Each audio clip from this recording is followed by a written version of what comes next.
नमस्कार भाई साहब। नमस्कार जी। सबसे पहले सर मैं आपका नाम जानना चाहता हूँ, क्या नाम अपना? मेरा नाम राकेश गुजर है और मेरा डेयरी का एड्रेस नाम है श्री गणेश गिर डेयरी फार्म। अच्छा, श्री गणेश गिर डेयरी फार्म, श्री गणेश गिर डेयरी फार्म, राजस्थान, अजमेर। अच्छा, लोकेशन अजमेर में किस जगह आपका? मेरा पड़ता है अजमेर से 8 किलोमीटर दूर पुष्कर बाईपास ऑन रोड पे मेरा डेयरी फार्म पड़ता है। अच्छा, तो राकेश जी आपको डेयरी फार्म से जुड़े हुए कितना समय हो गया लमसम? भाई साहब मुझे डेयरी फार्म से जुड़े हुए समथिंग 3 से 4 साल हो चुके हैं। 3 से 4 साल हो गए जी। तो आपका सेलिंग का काम है या दूध का काम है? सर सेलिंग का काम भी है, दूध का काम भी है, दोनों काम ही रखते हैं आप? अच्छा, तो आपके पास में कौन सी गाय मिलती है? सर मेरे पास गिर गाय अवेलेबल है सेल के लिए और गिर क्रॉस गाय अवेलेबल है सेल के लिए डेयरी फार्म के पर्पस है। तो अच्छा, तो आपने ज़्यादा गिरका करते हैं परचेस या? सर 99% तो गिर का ही है, 1% कोई गिर क्रॉस गायों का सेलिंग का काम है। अच्छा, ज़्यादातर आप गिर गाय का ही करते हो? जी।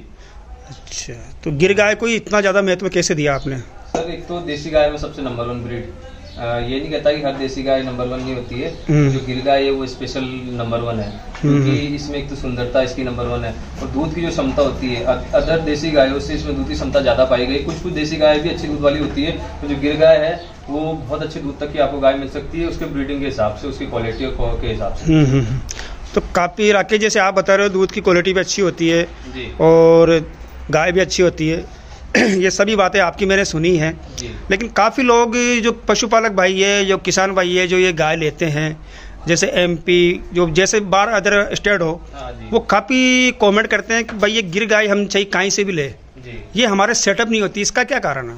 जी, लोगों का मानना ये रहता है कि गिर गाय एक बार हमारे राजस्थान से अगर डिलीवरी दी हुई गाय है या चाहे कहीं से भी आपने गिर गाय परचेस करी तो अगली बार नेक्स्ट टाइम हमारे पास प्रेग्नेंट नहीं होती है। इसका सबसे बड़ा मेन रीजन ये होता है कि लोग एक तो देसी गाय घर पे रखते हैं, तो आप रखेंगे अपनी गाय को तो अच्छा उसको अच्छी डाइट देंगे, ये तो है नहीं कि आप बॉडी में वीक रखेंगे, आप अच्छी सेवा करेंगे। कुछ ऐसे फीड वगैरह होते हैं, कुछ ऐसी चीजें होती है जो कुछ ऐसे दवाई वगैरह होती है जो आप पशु को कंटिन्यू देते हैं हैबिट में, तो वो क्या होते हैं पशु की बॉडी की हेल्थ तो बन जाती है पर जो उसका अंदर का जो डाइजेशन सिस्टम है एक तो उस पर चर्बी आना, उसको फीड होता है वो डाइजेस्ट तो होता है पर बॉडी में चर्बी आने लग जाती है, उसका जो गर्भाशय होता है उस पर चर्बी आ जाती है, तो चर्बी आने की वजह से पशु का टाइम पर हीट पे नहीं आता है और हीट पे आता है कुछ लोगों के पास होता है गिर गाय स्पेशली होता है कि गिर गाय हीट पे आती है ना तब वो आपको आवाज नहीं निकालेगी, उसके जो कुछ पॉइंट होते हैं उस पॉइंट के द्वारा ही आप जज कर सकते हैं कि गिर गाय हीट पे है या नहीं है। कई बार लोग ऐसा होता है, कई भाइयों के पास मैंने एक चीज देखी गिर गाय हीट पे कंटिन्यू आ रही है और उन्हें पता ही नहीं चल रहा है कि गिर गाय हीट पे आ रही है नहीं आ रही है। तो सबसे बड़ा रीजन ये होता है आप डायरेक्ट पशु को अच्छी सेवा करिए, ये नहीं कहता मैं गौमाता की सेवा आप कम रखिए, सेवा अच्छी करिए पर जब इसका हीटिंग टाइम आता है ना तब इसकी सेवा थोड़ी नॉर्मल कर दीजिए। तो गाय का जब बॉडी थोड़ा वीक रहेगा तो गाय अच्छी आपके पास टाइम पे हीट पे आएगी टाइम पे प्रेग्नेंट होगी, प्रेग्नेंट होने के बाद टाइम टू टाइम आपका डिलीवरी देगी। लोग कहते हैं गिर गाय भाई साहब 1-2 ब्याह अच्छी डिलीवरी देती है उसके बाद डिलीवरी, भाई साहब हमारे पास कंटिन्यू हमारे पूछते नहीं काम है, हमारे पिताजी दादाजी और कर रहे हैं तो समथिंग ये मान के 25 लैक्टेशन तक मतलब कि 25 लैक्टेशन तक गायों ने डिलीवरी दी हुई है नॉर्मली। तो ऐसा तो कहीं हो ही नहीं सकता कि गिर गाय डिलीवरी कंटिन्यू नहीं देती, कंटिन्यू डिलीवरी देती है, सेवा आपकी है और आपका करने का तरीका क्या है वो आप पे डिपेंड करता है। बिल्कुल ये जरूरी होता है ना राकेश जी, जैसे अगर आप इतनी बात बता रहे हो गिर गायों के प्रति, और जो पशुपालक भाई हमारे को ये आपको देखेंगे सुनेंगे तो वो थोड़ा बहुत समझेंगे कि भाई गिर गाय को किस तरीके से रखा जाता है। जी बिल्कुल। अच्छा, दूसरी बात ये भी काफ़ी लोग बोलते हैं कि गिर गाय का दूध देने की क्षमता बहुत कम होती है, लंबे टाइम तो दूध नहीं देती, इसका क्या कारण है? सबसे बड़ा कारण ये होता है कि भाई साहब जो गिर गाय है ना, गिर गाय एक तो फर्स्ट लैक्टेशन में लोग उम्मीद करते हैं गिर गाय आपको 15 लीटर 20 लीटर HF की तरह दूध देवे। गिर गाय की ओरिजिनल क्षमता कभी कोई नहीं नाप सकता, कभी भी कोई एग्जैक्ट पोजीशन कभी नहीं नाप सकता। गिर गाय का अगर ब्रीडिंग पे अगर किसी ने काम किया हुआ है तो लोग लंबे समय तक दूध देने वाली गाय, ये मान लीजिए 25-25 लीटर पर डे का मिल्क देने वाली गाय भी होती है गाय। गिर गाय HF को भी टक्कर। आप एक चीज बताइए, अब गिर क्रॉस गाय आती है, गिर क्रॉस गाय गिर से पैदा हुई है, केवल ओनली फॉर उनमें HF का जो सीमन लगता है गिर गाय के अंदर, तो दूध की जो क्षमता है वो माँ के ऊपर भी तो जाती है। अगर माँ दूध वाली नहीं होगी तो गिर क्रॉस 30-30 लीटर 35-35 लीटर की कैसे आएगी? सही बात है। आप एक मतलब कॉमन सेंस वाली बात है, आप खुद सोचिए कि 30 लीटर 35 लीटर 40 लीटर दिन भर की गिर क्रॉस गाय आती है, तो कैसे आती है? वो गिर से तो पैदा होती है वो। सही बात है। तो ऐसे थोड़ी आती है वो।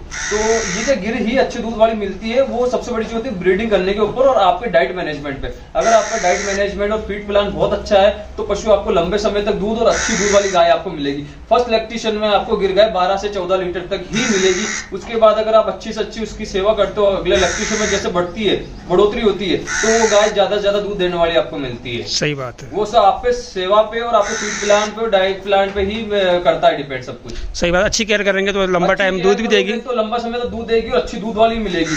गिर गाय, कोई कहता है भैया गिर गाय एक सिर हिलाती है, भैया कुछ कुछ गायों का नेचर होता है अग्रेसिव, हर इंसान एक जैसा नहीं होता है। हमारे हाथ की पांचों फिंगर सेम नहीं होती है, कुछ कुछ डिफरेंस होता है। गाय भी सिर हिलाने वाली होती है, पर कुछ दूध निकालने का दूसरा आराम से, अगर दूध निकालने में नाटक करती है तो उसकी मैं कह सकता हूँ कि गिर गाय नाटक करती है या लंबे समय तक दूध नहीं देती। गिर गाय आराम से आपको लंबे समय तक दूध दे सकती है, बस आप उसकी अच्छी सेवा करिए, अच्छा उसका डाइट प्लान रखिए, कंटिन्यू आप उसका ध्यान रखेंगे तो गाय को आपको कभी कोई प्रॉब्लम नहीं आएगी, ना हीटिंग की प्रॉब्लम आएगी, ना दूध की आएगी, ना अदरवाइज किसी चीज की कोई प्रॉब्लम नहीं आएगी आपको। सही बात है। अच्छा, जैसे आपके पास, जैसे आपने गिर फार्म लगा रखा है आपके पास, आप तो सेल परचेस भी करते हैं, दोनों काम ही करते हैं, और बाकी जो पशुपालक भाई है जिन्होंने ओनली फॉर दूध पे ही काम करते हैं और डेयरी फार्म लगा रखे हैं गिर गायों के, तो इनको सरकार की तरफ से क्या सुविधा मिल जाती है? जी आपने बहुत अच्छी बात पूछी है राजेंद्र जी, और इस पे मैं चर्चा भी काफी समय से कुछ चर्चा, मेरे दोस्त वगैरह उन्होंने मुझसे कुछ बात पूछी थी, तो आपके चैनल के माध्यम से वो भी मुझे देख रहे होंगे।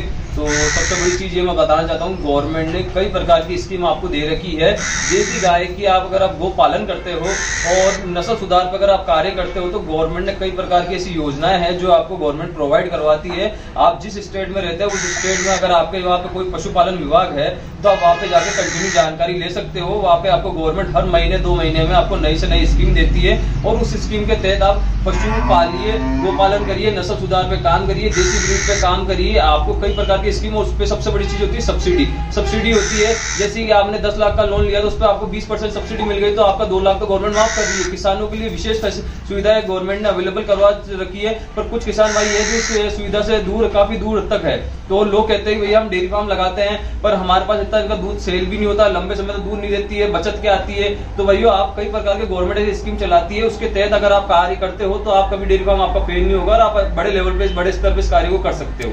वो तो बात सही है राकेश जी भैया आपकी, लेकिन जो ये सब्सिडी मिलती है, जो लोन मिलता है पशुपालक विभाग से पशुपालकों को, ये मेरी बात सुनो, इनमें से 1000 पशुपालकों में से 2-4 को ही मिलता है, वो बाकी पशुपालक भाई तो लाइन में खड़े रहते हैं। इसका क्या कारण है? सर इसका सबसे बड़ा कारण ये होता है कि एक तो आपका सुनो मेरी बात सुनो, आपकी बात काटता हूँ मैं।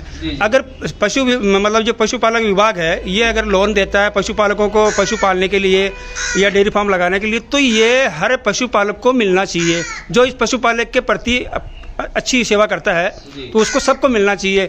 ये नहीं कि जैसे 4 आदमी आए इनमें से एक को दे दिया, 3 बेचारे वापस चल जाएंगे, तो वो कैसे उसका पशुपालक कर पाएंगे? भाई साहब आपने बहुत अच्छी बात बोली है।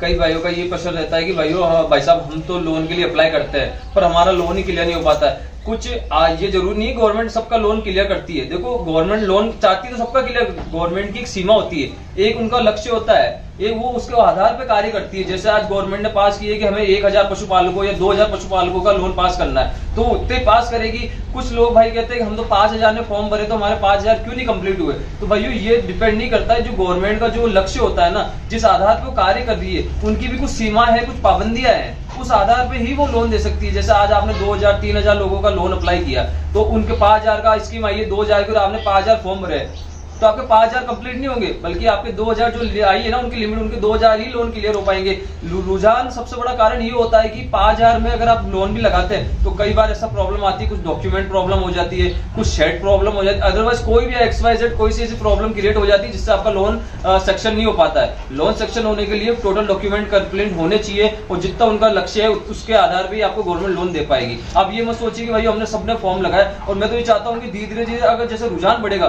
तो गवर्नमेंट अपना लक्ष्य हटा के और उसको आउट ऑफ लक्ष्य कर देगी। कहने का मतलब ये होगा कि जितने भी पशुपालक फॉर्म भरे उन सबके पास किए जाएंगे।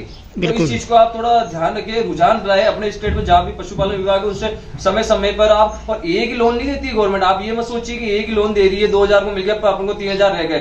गवर्नमेंट साल के अंदर 5 से 10 लोन प्रोवाइड करवाती है। आप एक लोन नहीं मिला दूसरे के लिए अप्लाई करिए, दूसरा नहीं मिला तीसरे के लिए अप्लाई करिए, आपके लोन क्लियर होने ही है। वो सब आप पे डिपेंड करता है कि आप उसके लिए कितने जागरूक रहते हैं उस चीज के लिए। तो वो चीज आप थोड़ा सा ध्यान दीजिए। बिल्कुल सही बात है। इसलिए क्योंकि मैं काफ़ी पशुपालक भाई इस बात के लिए काफ़ी बोलते हैं यार भैया लोन काफ़ी जनों को मिलता है, लोन काफ़ी जनों को नहीं मिलता है। जो लोग लाइन में लगे रहते हैं उनको लोन ही नहीं मिलता है, जो नहीं लगे रहते हैं उनको लोन मिल जाता है। तो इसमें ये इसका क्या कारण है? ये सबसे बड़ी अहम मुद्दा पशुपालकों के लिए ये होता है, क्योंकि अगर पशुपालक विभाग अगर लोन देता है, जैसे अगर 100 फार्म लगाए, 100 फार्म में से 50 को पास कर दिया इस बार मान लो आप, तो 50 को अगले नेक्स्ट टाइम करना चाहिए। नेक्स्ट टाइम होगा, ऐसा नहीं है राजेंद्र जी, होगा। आप एक लोन अगर आपका सेक्शन हो गया 50 का, 50 रह भी गए ना, तो अगला जो नेक्स्ट स्कीम आएगी ना उसके आधार पर आपके 50 के पूरे 100 भी हो सकते हैं। वो गवर्नमेंट कुछ अपने लक्ष्य होता है, वो लक्ष्य के आधार पर कार्य करता है। आप सोचिए कि 100 के फार्म है, 100 के 100 कंप्लीट होने चाहिए, 100 के 100 कंप्लीट नहीं होंगे, उसमें से 50 कंप्लीट होंगे, फिर अगला नेक्स्ट स्कीम आएगी, उसके आधार पर आप लोन ले सकते हो। और लोन कभी स्कीम कभी बंद नहीं होती है। गवर्नमेंट पशुपालकों के लिए, किसानों के लिए अच्छी से अच्छी स्कीम चलाती है और अच्छे से अच्छे फायदे देती है। पर कुछ पशुपालक भाई जो जागरूक नहीं हो पाते, उनसे मैं ये चाहता हूँ कि आप हर समय जागरूक रहिए। आपके पशुपालक विभाग है उनसे जानकारी देते रहिए, तो आपको कभी कोई दिक्कत नहीं आएगी। आपको लोन पूरी सुविधा गवर्नमेंट अवेलेबल करवा रही, तो उसका ज्यादा फायदा उठाए। सभी पशुपालक भाइयों से मैं यही निवेदन करता हूँ, यही आशा करता हूँ। बहुत अच्छी बात बताइए आपने राकेश जी पशुपालकों के लिए। अच्छा, ये बात तो हो गई अब हमारे पशुपालक भाइयों के लिए। तो अब अपनी जो कितनी गायें हैं आपके पास उसके बारे में जानकारी बताइए आप। मेरे पास डेयरी फार्म में तो 20 से 25 गाय हैं। फिलहाल में अभी मेरे पास सेल के लिए अवेलेबल 5 गिर गाय हैं और एक नंदी महाराज है, एक कांकरेज गाय भी है सेल के लिए अवेलेबल। अच्छा, जैसे अब आइए इस तरफ आते हैं, किधर से आपकी इधर इस गाय के बारे में डिटेल बताओ आप।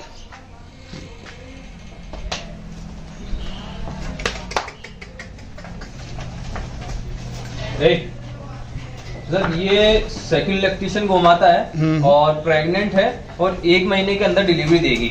अच्छा, सेकंड लैक्टेशन है। फर्स्ट लैक्टेशन में इसका 14 लीटर मिल्क था। सेकंड लैक्टेशन प्रेग्नेंट है, 1 महीने 20 से 25 दिन का समथिंग डिलीवरी दे देगी। अडर बनाना स्टार्ट कर दिया है। अच्छा, सेकंड लैक्टेशन है। दूध की क्या कैपेसिटी रहेगी इसकी? फर्स्ट लैक्टेशन में सर इसने 13 से 14 लीटर दूध दिया था। अब की बार उम्मीद कर रही है 14-15 तो नॉर्मली निकाल देगी। अपने सेवा पे डिपेंड करता है। किसान के पास थोड़ी वीक थी, अगर अच्छी आप डाइट दोगे तो अच्छी तैयार हो जाएगी गोमाता। अच्छा, इसके बारे में बताना। ये भाई साहब सेकंड लैक्टेशन गोमाता है।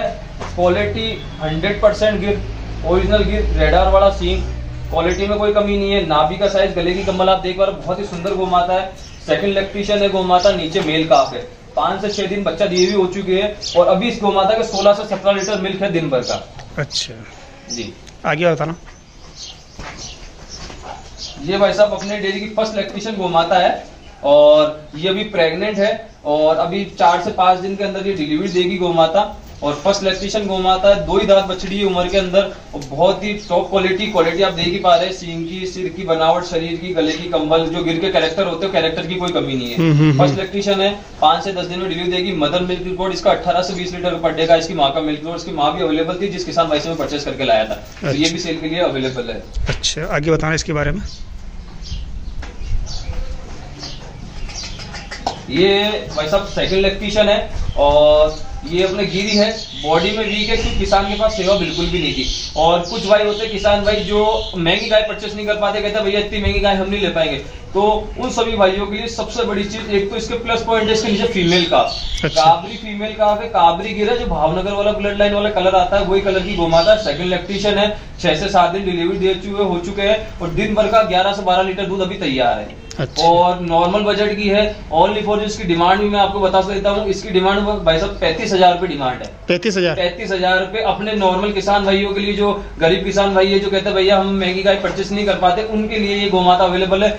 दूध एक नहीं 4 समय डेयरी फार्म पे आकर निकालिए, या ऑनलाइन में परचेस करते तो 4 समय वीडियो कॉल करके चेक करिए, मैं आपको चेक करवाने के लिए तैयार हूँ। अच्छा, तो आपकी डेयरी फार्म पे अभी जैसे 35,000 से इससे ऊपर ही है गायें? और हाँ सर, मेरे पास 35,000 से स्टार्टिंग रेट है और मेरे पास 70-75,000 रुपए तक की गाय अवेलेबल है सेल के लिए। अच्छा, 35 से 70-75,000 तक की गाय सेल के लिए अवेलेबल? 70-75,000 तक की मेरे पास बढ़िया से बढ़िया गाय सेल के लिए अवेलेबल है। अच्छा, आगे बताना इसके बारे में।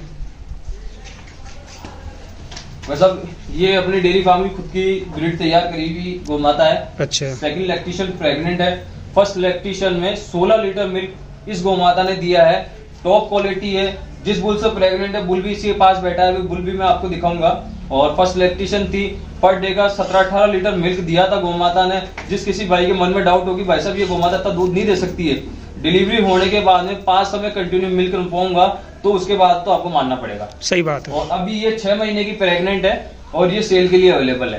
अच्छा, इसकी क्या डिमांड होगी भाई साहब? इसकी अभी जो आज के मानो अपनी पर्सनल ब्रीड तैयार करी हुई है, फर्स्ट लैक्टेशन में मेल का हफ्ता, आपकी बात देखो किस्मत की बात है, मेल हो या फीमेल हो। बाकी इसकी डिमांड अभी 50,000 रुपए डिमांड है। 50,000 जी, थोड़ी बहुत बार्गेनिंग कर लेंगे। हाँ, कोई दिक्कत नहीं। बॉडी स्ट्रक्चर बहुत शानदार है और नेचर बहुत शांत है इसका। बुल दिखाना जी। ये बुल नंदी महाराज है। क्या नाम है इसका? इसका गणेश नाम है। गणेश जी, नाम भी बहुत प्यारा है। बहुत प्यारा नाम है। जो हमारी डेयरी का नाम है श्री गणेश गिर डेयरी फार्म, उसी के नाम पे नंदी महाराज का हमने नाम भी नामकरण करा है। सही है। और नंदी महाराज की उम्र अभी 28 महीने है। 28 महीने? 28 महीने। क्वालिटी 100% शुद्ध गिर नस्ल का नंदी महाराज। मदर मिल्क रिकॉर्ड पर यार्ड का 4500 पर यील्ड इसकी मदर का मिल्क रिकॉर्ड है। और जो गुजरात में सोमनाथ टेम्पल है, सोमनाथ टेम्पल से आया हुआ है, कोडीनार से ये नंदी महाराज आया हुआ है। अच्छा, बहुत टॉप का है। मेटिंग पावर बहुत अच्छी है और सर्विस बहुत अच्छी है नंदी महाराज की। ये भी सेल के लिए अवेलेबल है। अगर कोई भाई अपने घर के पर्पज से अच्छी ब्रीडिंग करना चाहता है, फार्म के लिए अच्छा नंदी महाराज चाहिए तो फिर संपर्क कर सकता है। ये भी सेल के लिए अवेलेबल है। क्या डिमांड होगी इसकी? भाई साहब इसकी डिमांड आज कोई लेने वाला भाई होता है उसके लिए हमने 60,000 रुपए डिमांड करी है। 60,000 रुपए ना? जी। बोल तो अच्छा आपका बहुत टॉप क्वालिटी का है। अच्छा, और कौन सी आपके पास? ये अच्छा, ये काकरेज? जी, ये कांकरेज गौ माता है और अभी ये 7 महीने की प्रेग्नेंट है। 8वां महीना लग चुका है गौ माता को। हमने एक लैक्टेशन इसका दूध ले चुके हैं तो ये भी सेल के लिए अवेलेबल है। और बुल से जो प्रेग्नेंट है, कांकरेज के बुल से प्रेग्नेंट है, आपको कोई टेंशन लेने की जरूरत नहीं है कि HF या गिर बुल से प्रेग्नेंट है, कांकरेज बुल से प्रेग्नेंट है। अभी 8वां महीना लगा, 1 से 1.5 महीने के साथ समथिंग ये डिलीवरी देगी गौ माता। ये भी सेल के लिए अवेलेबल है। जिस किसी भाई को ये गौ माता चाहिए मुझसे संपर्क कर सकता है, तो उसको रेट में उसी हिसाब से बता दूंगा वहीं पे। ठीक है, रेट में ओपन नहीं करूंगा। ओके, कोई दिक्कत। वो चीज है जी। ओके, तो बहुत बहुत धन्यवाद राकेश जी, आपने काफ़ी अच्छी जानकारी बताई गायों के बारे में, काफ़ी अच्छी हमारे किसान भाइयों के लिए जानकारी बताई। बहुत बहुत धन्यवाद जी। और काफ़ी अच्छा एक वीडियो दिया हमारे पशुपालक भाइयों के लिए। जी जी। जय गौ माता की। जय गौ माता की।